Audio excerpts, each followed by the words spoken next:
میں یہ کہوں گا کہ پازیٹیو ایٹیٹیوڈ جو ہے وہ کوئی سادہ چیز نہیں ہے، ہمارے لیے کوئی دوسرا آپشن ہی نہیں ہے. نگیٹو ایٹیٹیوڈ کے معنی کیا ہے؟ منافقت، ڈپلیسٹی، ہپوکریسی. تو کیوں آپ ہپوکریٹ کیوں بنے؟ آپ ہپوکریٹ کیوں بنے؟ آپ ہپوکریٹ کیوں بنے؟ آپ ایز اے پرنسپل اس کو مان لیجیے. جیسے میں نے کہا تھا اس زمانے میں کہ ویسٹرن ورلڈ جو ہے وہ فریڈم کو سوم بونم مانتا ہے. فریڈم آف ایکسپریشن ان کے نزدیک ہر انسان کا حق ہے، تو اس کو وہ یوز کر رہے ہیں. اسی کا نام ہے سلمان رشدی، اسی کا نام ہے کارٹونسٹ.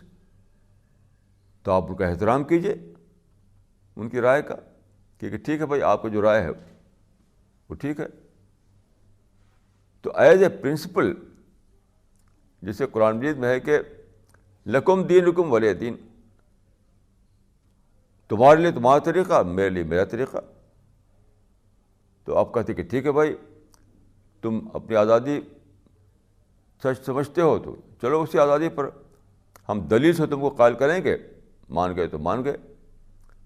تو بجائے یہ کہ اس کو قتل کرو، اس کو مارو، اس کو کاٹو، آپ دلیل پیش کیجیے، آپ دلیل پیش کیجیے. جس زمانے میں ڈنمارک کے کارٹونسٹ کا قصہ تھا تو سعودی عرب کی ٹی وی نے ایک بڑا اچھا کام کیا. سعودی عرب کی ٹی وی نے وہاں پر ایک ٹیم بھیجی، وہاں جا کے 20 لوگوں سے، تو وہ اپنے ساتھ کتاب لے گئے. وہ میری بھی کتاب جو ہے، جو ایک کتاب ہے پرافٹ آف ریولوشن، رسول اللہ پر ایک کتاب ہے پرافٹ آف ریولوشن، اس کی بھی وہ 200 کاپیاں لے گئے وہاں، انگلش ٹرانسلیشن اس کا. وہاں انہوں نے بانٹا.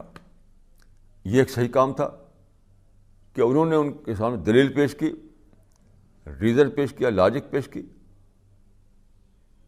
باقی مارو کاٹو اس سے تو کچھ ہوتا نہیں.